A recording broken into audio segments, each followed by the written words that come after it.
Well, aloha and good morning. And this morning, I'm going to be talking to you about dedication and spirituality. In the last video, I talked about dedication and health. And this one, as I say, is about dedication and spirituality. It's a beautiful morning here. There's a lovely breeze. You can hear the birds, you can hear the ocean. You'll probably hear people walking by from time to time, but it really is a beautiful, beautiful morning. And yesterday we were up at the volcano. We were walking in a sacred space for the Hawaiians. And if I'm a little pink, it's because I caught the sun. So why dedication? Why do we need to dedicate to spirituality? One of the things that's happened in the Western culture is that we've been very separate. We've become very separate from our spiritual self. In Polynesian cultures, particularly in the Hawaiian culture, there was no separation. The spirit, you are a spiritual being. Your identity that's part of your identity. There is no difference. So I've met Hawaiians from time to time who said, why do you come here to find out who you are? Why do you come here to study spirituality? They don't understand. It doesn't compute, because you are a spiritual being. In the Hawaiian culture anyway, the ancient Hawaiian culture, you are a spiritual being. So why do you need to find it out? Now, that doesn't mean that you don't dedicate. There are plenty of cultures, for instance, in the Indian culture, where there is a lot of dedication to spiritual practice. So it doesn't mean that you don't dedicate to practice, but it does mean that you don't see yourself separate from your spiritual self. And when you do dedicate, there's several things that happen. One is that the path becomes so much clearer. Your purpose in life, the journey that you want to make becomes so much clearer. I've experienced so much more joy and happiness since I've accepted that I am a spiritual being. For a long time I was very embarrassed. I never knew why I first came to Hawaii. It was it was a combination of, well, it's Hawaii and who wouldn't want to go? And I liked Hawaii Five-0 as a kid, and I was an Elvis fan, and I could. And there seemed to be some cool techniques to learn. So that's the first time I came. And then I realized there were more cool techniques to learn that I could use to help other people. So I kept coming, but I didn't see myself as a spiritual being, and I didn't see this as a spiritual path. And then gradually I did, and I began to connect with my spiritual self. But I was a little embarrassed because most people around me in the UK either didn't talk about it or had no interest or were not connected. And when I started to teach, I became even more embarrassed and less able to acknowledge it. So it's taken a long time for me to really acknowledge and accept and be able to sit and do a video about spiritual self and dedication to a spiritual path and a spiritual practice. So, but it has brought me a lot of joy, a lot of happiness, a lot of calmness, a much, much stronger sense of who I really am, happiness in my own identity. And actually, I've got a lot better at manifesting what I want in my life.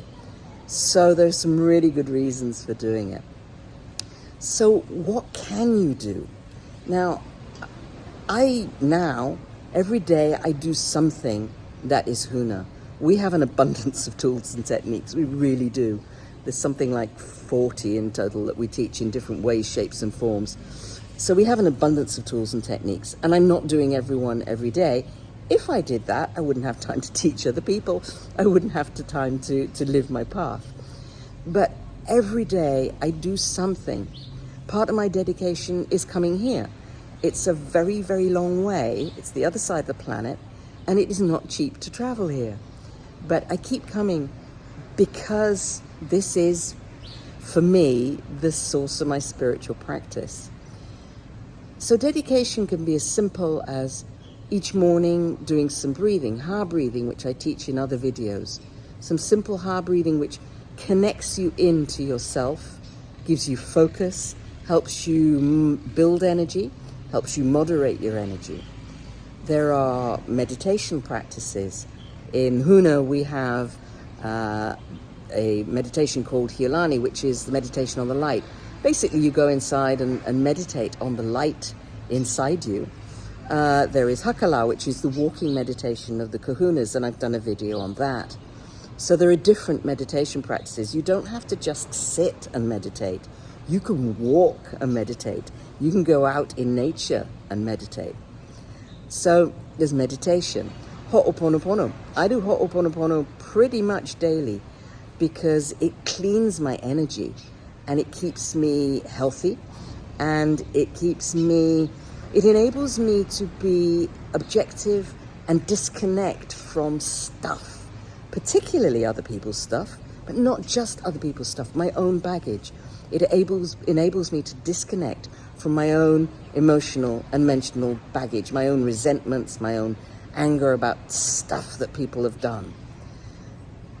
There's also the practice of ho'oku'u, and that is the release of mental and emotional baggage. And it is so, so important.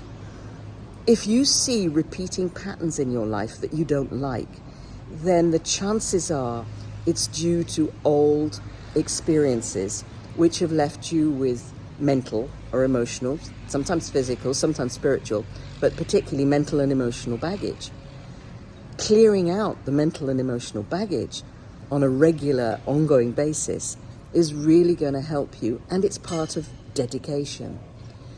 So whatever practices you choose to move you along the path, really it does take dedication. We say to people who come to Huna, sure, you can come to Huna twice a year and just treat it like a petrol station, a gas station if you're in America. Treat it like a petrol station, charge yourself up with your petrol, and then off you go, and you're good for another 6 months. But actually, it's not really like that. If you really want to progress along the path, if you really want to get in touch with your spiritual self, your whole self, if you want to have more joy, more happiness, if you want to be better at manifestation, then dedication, regular practice.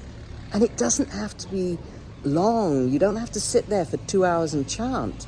It can be 10 minutes, 15 minutes, half an hour, whatever length you can put into it.